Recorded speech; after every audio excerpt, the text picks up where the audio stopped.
오늘 함께 봉독한 말씀을 통해서 물러설 수 없는 자리, 이런 제목을 함께 은혜 시간 되기를 바랍니다. 신명기 말씀인데 신명기가 뭐냐? 바로 되돌아보는 책이 바로 신명기라고 말하고 있는 것입니다. 그 이유가 뭐냐? 바로 40여 년 광야 생활을 마치고 이제 하나님이 약속하신 가나안 땅으로 들어갈 시점에 다시금 또 율법을 새겨주시는 말씀이 바로 신명기라고 명하고 있는 것입니다. 그래서 그 명령을 다시금 새롭게 마음에 새기고자 의도하는 것이 바로 신명기 있는 것입니다. 그래서 오늘 본문에 보면 모세가 자신의 상태에 대해서 얘기를 해요. 내 나이가 120세라 이렇게 얘기를 하고 이제 노쇠에서 더 이상 이스라엘 백성을 지도해 가나안 땅으로 갈 수 없다 이렇게 말을 하고 있죠. 그럼에도 이스라엘 백성들은 바로 가나안 땅으로 꼭 들어가야 되는 것입니다. 그런데 이렇게 자기의 기력이 쇠해서 더 이상 출입을 하지 못하겠다는 것은 바로 모세 자신의 판단이 아니었습니다. 바로 여호와께서도 모세에게 이미 모세는 요단을 건너지 못할 것이라 이렇게 예언의 말씀을 했던 것입니다. 이스라엘에게 모세는 여러분 어떤 존재입니까? 바로 절대적인 지도자인 모세인 것입니다. 모세 보는 것은 하나님을 보는 것처럼 했습니다. 그래서 모세는 하나님의 명령을 다시 일깨우는 것입니다. 그래서 신명기라고, 신명기는 율법을 다시 기록한다, 그런 의미가 있는 책이 바로 신명기인 것입니다. 더구나 모세는 하나님으로부터 새로운 지도자로 여호수아를 세울 것을 지시받고 있는 것입니다. 그리고 지금 같은 상황이 이미 40년 전에 일어났던 일이죠. 여러분 지금 생각해보면 모세의 지도로 애굽에서 나와가지고 이제 광야로 갈 때 먼저 어디 갔습니까? 가데스 바냐의 그 언덕에서 가나안 땅을 점령해야 되는데 거기 정탐꾼 12명을 뽑아가지고 한 사람씩 다 보냈죠. 그래서 그 12 정탐꾼이 가서 정탐을 하고 보고한 내용이 뭡니까? 바로 큰일 났습니다. 10명이 정탐꾼 했잖아요. 정말 저들은 거민을 삼킬 만한 땅의 족속이요, 우리가 상대한 게임이 안 될 그런 민족이기 때문에 우리는 그냥 죽었습니다. 여러분 그런 결론이, 그런 결과가 결국 불신앙으로 인해 광야에서 40년 동안 유리하고 있습니다. 그때 이제 40년이 흘러서 이제 그 자리에 다시 돌아와서 이제 새로운 시작을 또 해야 되는 것입니다. 그러면 그때처럼 또 그렇게 두려워하고 떨고 큰일 났다 이렇게 말할 것인가? 어떻게 할 것인가? 우리는 이제 새롭게 다시 시작해야 되는 것이 아니다. 우리는 그럴 수 없다. 하나님 우리와 함께 하시면 우리 능히 이기리라는 그런 믿음을 가지고 나가는 그런 시작이 오늘 저와 여러분의 시작인 줄 믿으시기 바랍니다. 그래서 오늘 새로운 지도자 여호수아에게 바로 돌아설 수 없는 자리, 가져야 할 자세에 관한 말씀이 바로 신명기인데 그 첫 마디가 바로 뭐냐? 아마도 우리가 쭉 읽었을 때 강하고 담대하라 많이 읽었을 것입니다. 두려워하지 말고 떨지 말라를 또 여러 번 읽었을 것입니다. 5절 6절에 보니까 이스라엘 백성들이 그렇게 말했고 7절 8절은 뭐냐? 새로운 젊은 지도자 여호수아에게 또 그 말을 동일하게 하는 것입니다. 이렇듯 본문은 물러설 수 없는 자리에 처한 성도에게 주시는 말씀인 줄 믿으시기 바랍니다. 여러분 물러설 수 없던 자리에 있다는 건 뭐겠습니까? 뭔가 결심해서 새로운 길에 들어선다는 말도 되고 또 반드시 해결해야 할 문제가 앞에 있다고 생각할 수가 있는 것이고 또 세 번째는 돌아가도 되지만 돌아가면 언젠가 그 자리에 다시 돌아올 것이다 라는 이런 생각을 했을 때 우리는 어떤 생각을 하느냐? 바로 물러설 수 없는 자리에 된다, 이런 말씀을 저는 저와 여러분에게 함께 듣고 싶습니다. 이렇게 자신이 감당해야 할 무엇에 막다뜨리는 걸 의미하죠. 이건 피할 수 없는 거지요. 여기에는 영적 전쟁도 싸움도 포함되어 있는 것입니다. 성도의 삶은 영적 전쟁이라고 할 수 있습니다. 성도라면 누구라도 피할 수 없는, 피해서는 안 되는 싸움이 바로 이 영적 싸움이에요. 그런 상황에서 놓인 우리는 말씀을 오늘 들으면서 물러설 수 없는 자리가 어떤 자리인가 라는 그런 지혜를 받으면서 몇 가지로 은혜를 나누면서 또 다짐하고 다짐하는 우리 성도가 되길 축복합니다.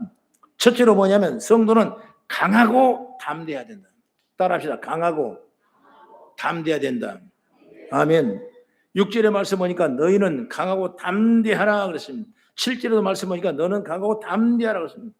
여러분 이스라엘 백성에게 모세가 하는 말이고 또 여호수아를 불러서 그에게 하는 말씀인 것입니다. 이제 돌아서지 않고 앞으로 나아가야 할 이스라엘 백성들이 필요한 것이 바로 뭐냐? 강하고 담대한 모습인 것입니다.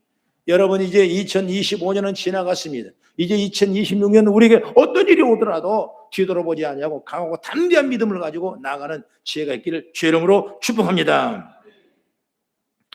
우리가 성경에 보면 40년 전에는 어땠습니까? 두려워했습니다.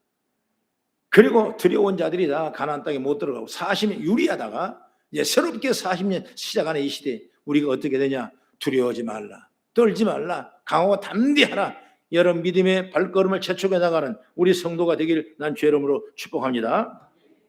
성경의 말씀 보면 골리앗 앞에서는 다윗이 어떤 생각을 했습니까? 그런 골리앗은 정말 불에서 전투했을 때 모두가 다 내놓은 장수도 골리앗 앞에 다가서기를 꺼려했던 것입니다. 골리앗 앞에서는 이런 곧 죽음이라고 생각하는 것입니다. 그러니까 누가 나서겠습니까? 아무도 안 나서죠. 더구나 골리앗 큰 소리로 하나님께 깎아내리는 이야기도 했고 하나님 폄훼하는 얘기를 망신하는 얘기를 했습니다. 이런 상황에 다윗이 어땠습니까? 그는 담대하게 나갔잖아요. 담대하게. 놀랍게 다윗 손에 든 것은 칼과 창이 아니라 막대기 하나 그리고 물레밖에 없었던 것입니다. 그런 다윗을 보면서 골리앗은 웃음을 참지 못했어요. 제가 나를 개로 알고 막대기를 들고 오냐 이렇게 폄하했던 것입니다. 그러나 이 다윗은 조금 더 흐트러짐 없이 오직 강하고 담대히 나갔습니다. 여러분 그럴 때 역사가 일어나는 것입니다. 역사는 언제 일어납니까? 우리가 강하고 담대할 때 역사가 일어나는 것입니다. 여러분 강하고 담대할 때 일이 이루어지는 것입니다. 이것저것 재고 물러가는 자는 통해서 역사가 이루어지지 않습니다. 강하고 담대한 자가 일을 감당하게 되고 여러분 신앙의 승리를 했다고 볼 수가 있게 되는 것입니다. 그 다음에 여러분 에스더라는 사람을 에스더 4장 이하에 보면 아수르 왕이 있는데 이 아수르 왕의 그 왕비가 누구냐? 바로 에스더였습니다. 그런데 포로로 잡혀갔던 그들이 왕비가 됐는데 이제 나이가 먹어서니 폐위가 됐어요. 그런데 하만이라는 사람이 이 에스더의 삼촌격인 모르드게를 이스라엘 민족의 대표자니까 어쨌든 간 폄하하고 죽이려고 작정을 하고 모함을 만들었어요. 그랬을 때 이 하만이라는 괴계가 너무나 억울하니까 그때 모르드게가 자기 조카인 에스더 왕후를 찾아가서 이미 내가 폐비는 됐지만은 이때 너를 쓰이려고 하나님에게 보내신 거 아니냐. 그러면서 지금 아수르 왕에게 나가서 일이 억울하게 우리 민족이 당하는 일을 네가 그대로 하면 고하면 어떻게 되냐. 그러니까 웬만한 사람 같으면 죽음에 달려있기 때문에 나갈 수 없을 것입니다.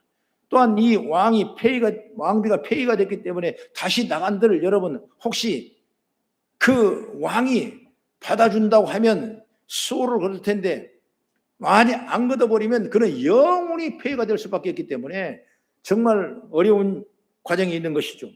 나이가 먹었는데 과연 왕이 나를 예뻐할까? 나를 좋아하실까? 이런 생각을 했을 것입니다. 그러나 그는 죽으면 주의라고 3일 동안 금식하며 그 다음에 아수르 왕에 나갔죠. 담대하게 나갔다 하십니다. 그런데 하나님께서 은혜 가운데 그 왕이 이 에스더 왕비를 받아들인 것입니다. 그래서 잔치를 베풀고 그러면서 있던 일을 다 얘기하니까 그때야 비로소 왕이 이 모든 괴계가 있다는 사실을 알고 그를 괴계를 꾸몄던 하만을 장대 목을 달아 죽이고 이스라엘 민족을 승리하게 하는 놀라운 역사. 여러분 이 담대함이 이런 믿음이 여러분 이 나라와 민족을 세우는 역사인 줄 믿으시길 바랍니다. 여러분 역사는 물러가는 자가 아니라 강하고 담대한 자를 통해 이룬 줄 믿으시기 바랍니다. 신약시대 세례요한도 마찬가지입니다. 여러분 헤롯 안디비아의 불의에 대한 그 일을 아무도 지적한 사람이 없어요. 그러나 이 세례요한은 그걸 지적했습니다. 그것 때문에 여러분 결국 이 헤롯의 왕의 생일날 잔치를 하면서 내게 선물이 뭐냐 주기를 원하니까 그 헤롯 왕의 아내가 헤로데아인데 그 악녀가 그 내 생일날 가장 소원할 수 있는 생일 선물이 그 세례요한의 목을 받기를 원한다. 그런 얘기를 했어요. 그러나 그 목이 잘려가지고 생일 선물 올라갔던 것입니다. 그랬을 때 그 세례요한은 죽으면서 예수님의 선구자 역할을 감당합니다. 감옥에 있을 때 제자들에게 말합니다. 너가 예수 앞에 가라. 그리고 예수님한테 물어봐라. 오실 그이가, 성경의 말씀이죠, 오실 그이가 당신입니까? 아니면 다른 누가 또 있습니까? 우리가 기다려야 되니까 물어봤어요. 여러분, 그런 이 교제를 통해서 결국 그 세례 요한의 제자들이 다 예수님의 제자가 되는 역사가 일어나고, 결국 예수 그리스도의 구원의 역사가 성취되는 놀라운 역사. 그러니까 이런 담대함의 역사가 하나님의 교회 아래 구원에 성취하는 은총을 입게 된 줄 믿으시기 바랍니다. 여러분, 우리는 강하고 담대해야 되는 것입니다. 물러설 수 없는 자리에 죽음을 맞이하도록 담대한 그로 말미암아 진리가 드러나는 것입니다. 바로 이게 하나님의 역사라고 나는 생각하는 것입니다. 여러분, 우리에게 주어진 것이 내가 감당해야 될 몫이라면 강하고 담대한 마음으로 나가야 되는 것입니다. 그렇게 할 때 하나님이 일을 이루어 나가는 자가 될 것입니다. 하나님의 역사는 이렇게 이루어지는 것입니다. 나는 이것이 부족해서 안 되고, 나는 이거 환경 때문에 안 되고, 나는 저런 여건 때문에 안 된다. 이것은 여러분 하나님 앞에 표현되지 않는 것입니다. 여러분, 그것 모르고 하나님이 다 아신 거예요. 그렇기 때문에 오늘 우리는 주님이 원하신다면, 주님이 함께 하신다면, 주님이 일을 이루신다면 우리는 주님의 손 잡고 담대하게 앞으로 나갈 수 있는 제가 이르기를 주의 이름으로 축원합니다. 그래서 바울은 고린도서 16장 3절에 이렇게 말합니다. 너는 깨어 믿음에 서서 남자답게 강건하라고 그랬어요. 여러분, 남자들에 관한 권하는 말씀이 아닌 것입니다. 이 말은 뭐냐? 내가 물러서지 말라는 것입니다. 그게 하나님의 역사를 감당하는 자들의 모습이라는 것입니다. 오늘도 우리는 이런 모습을 가지고 나가기를 축복합니다. 우리는 세상에서도 물러설 수 없는 영적 전투의 자리에 있는 것입니다. 여러분, 물러가면 패하는 것입니다. 이겨내셔야 돼요. 하나님의 자녀답고 강하고 담대하게 나아가는 지혜가 열리길 축복합니다. 그 다음에 두 번째, 성도는 여러분 두려워하지 말고 떨지 말라 그랬습니다. 여기 나온 얘기죠. 모세는 백성들에게 강하고 담대한 후에, 그리고 두려워하지도 말고 그들 앞에 떨지 말라 6절에 말씀했죠. 새로 세우는 지도 여호수아에게도 말합니다. 너는 두려워하지도 말라, 놀라지도 말라 8절에 말씀했습니다. 여러분, 물러설 수 없는 자라면 두려워할 이유가 없는 것입니다. 떨 필요도 없는 것입니다. 놀랄 이유도 없는 것입니다. 물러설 수 없는 자리는 어차피 여러분 쉬운 자리 아니기 때문에 이겨내야 될 자리인 줄 믿으시기 바랍니다. 오늘 말씀 보면 약속의 땅, 가나안 땅으로 들어가야 물러설 수 없는 자리인데, 이미 40년 전에 어땠어요? 아까 말했지만 열정탐꾼의 불신앙을 보고 그 믿음 때문에 모든 백성들은 두려워했습니다. 그 두려움이 가득 차서 결국 가나안 땅을 들어가지 못하고 40년 동안을 유리함에 포기했던 것입니다. 실패한 것이죠. 이제 여러분 40년이 지났습니다. 내가 똑같은 그 자리에 와 있는 것입니다. 이제 그 자리에 과거에 가졌던 두려워 떠는 모습, 두려워하는 모습 다시 재현된다면 아예 들어갈 수가 없을 것입니다. 물러설 수 없는 자리에 두려워 떠는 것은 앞으로 나가지 못하겠다는 말씀이 되는 거죠. 그렇기 때문에 이런 일에 우리가 발목 잡히지 말고 담대히 주님 바라보고 나가실 주의 이름으로 축원합니다. 예수님의 제자도 마찬가지입니다. 마태복음 14장 이하의 말씀, 그래서 예수님의 제자들은 배를 타고 가다가 그때 풍랑이 얼마나 일었습니까? 막 요동을 칩니다. 죽기가 됐습니다. 그런데 풍랑 저편에 누가 걸어옵니까? 예수님이 걸어오시는 것입니다. 그러면서 예수님이 너 두려워하지 말라, 걱정하지 말라, 내가 있지 않냐, 무리를 너희도 걸어오라, 걸어오라. 그랬을 때 베드로가 그 물을 걷고 걸어갑니다. 여러분, 그랬을 때 무리를 걷던 베드로가 한참 걷다가 이제 뭐가 보입니까?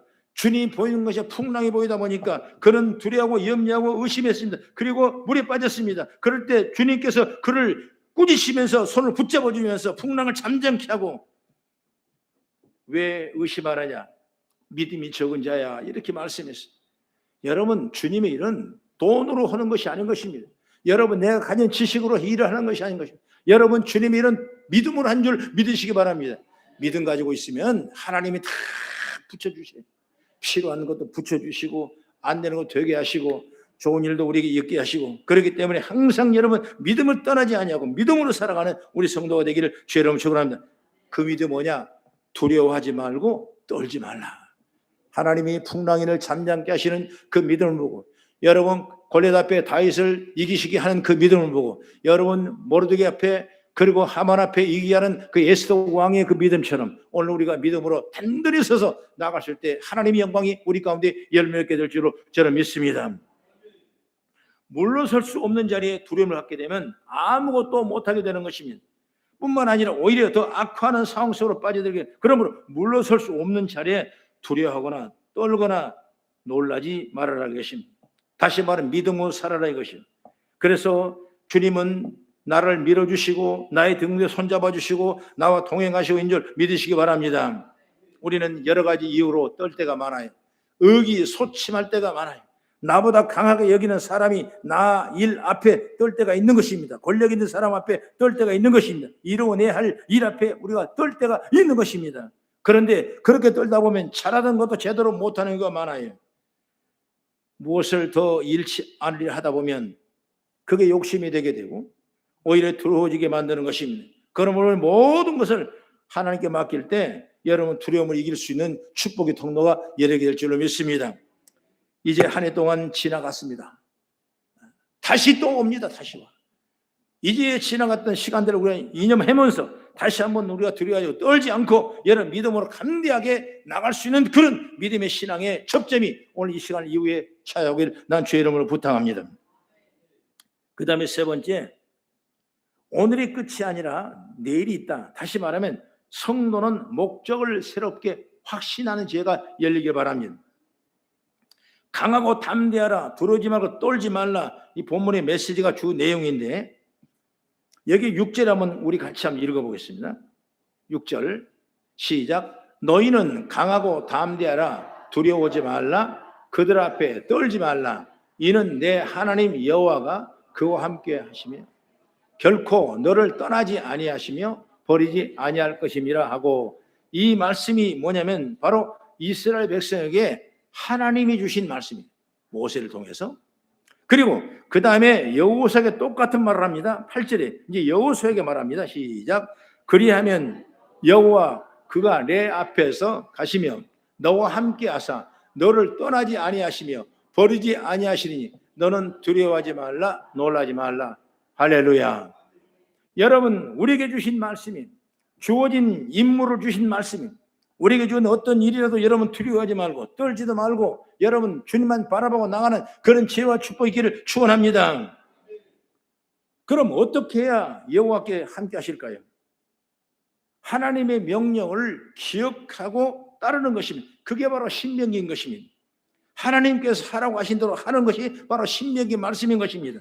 하나님이 들어가라 하신 말씀 그대로 하나님 의지하며 들어가는 그 일에 물러서지 않는 것이 여러분 신명기의 말씀. 이것이 저와 여러분의 목적이 되기를 축복합니다. 목적을 위해서 여러분 주어진 여러 가지 환경을 부숴버려야 되는 것입니다. 여러분 예배가 목적이라면 예배 외에 우리를 어렵게 하는 걸 다 부셔버려야 되는 것입니다. 여러분 주님의 상급이 목적이라면 여러분 필요한 건 다 버려야 되는 것입니다. 여러분 주님의 축복이 목적이라면 여러분 세상 것 바라보지 말고 오직 주님을 믿고 기도하는 그런 믿음의 성도가 되길 주의 이름으로 축원합니다. 그건 확실하게 돼 있어야 되는 거죠. 이제 2026년을 확실해집시다. 부흥하는 교회가 되기를 원합니다. 한 사람이 한 명이나 전도하겠다는 영혼 구령에 힘쓰기를 주의 이름으로 축원합니다. 어린 주일학교부터 여러분 장애일까지 내가 1년 동안 뭐 했나 이렇게 껄껄껄 하는 것이 아니라 이제 다시금 우리를 새로운 목적을 주신 그걸 위해서 열심히 나갈 수 있는 그런 믿음의 지혜가 저와 여러분에게 임하기를 주의 이름으로 축원합니다. 그래서 그 목적이 뭐고 결국은 여러분 하나님의 명령을 잊지 않고 하나님이 가라고 하신 길을 가는 거라면 여호와 하나님이 함께 하실 것이기 때문에 우리는 강하고 담대할 수가 있는 것입니다. 두려워하지 않고 떨지 않을 수 있는 것입니다. 우리의 인생의 목적을 생각해 보아야 되는 것입니다. 이것이 여러분 분명하지 않으면 매번 흔들릴 수밖에 없어요. 물러설 수 없는 자리에서 나는 정말 하나님의 영광을 위해 나아가고 있는가 점검하기를 바랍니다. 만약 그렇다면 그대로 가야 되는 것입니다. 물러날 필요가 없는 것입니다. 하나님께 함께 하실 것입니다. 하나님이 도와주실 것입니다. 하나님이 역사하는 그런 자리에 일어날 줄 저는 믿습니다. 우리는 매번 여러분 실수하는 자리에 서 있을 때가 많습니다. 그러나 여러분 나약하게 서지 말고 강하고 담대하게 섭시다. 두려움으로 떨지도 맙시다. 내 욕심이 아니라 하나님의 말씀과 영광을 이루는 목적을 위해서는 우리 열심히 나가는 흔들리지 않는 그런 믿음의 성도 되셔서 나는 우리 성도가 다 힘을 내셔서 2026년에는 내게 획기적인 기적과 축복의 통로가 열매가 있는 그런 성도가 다 되어지길 난 주의 이름으로 축원합니다.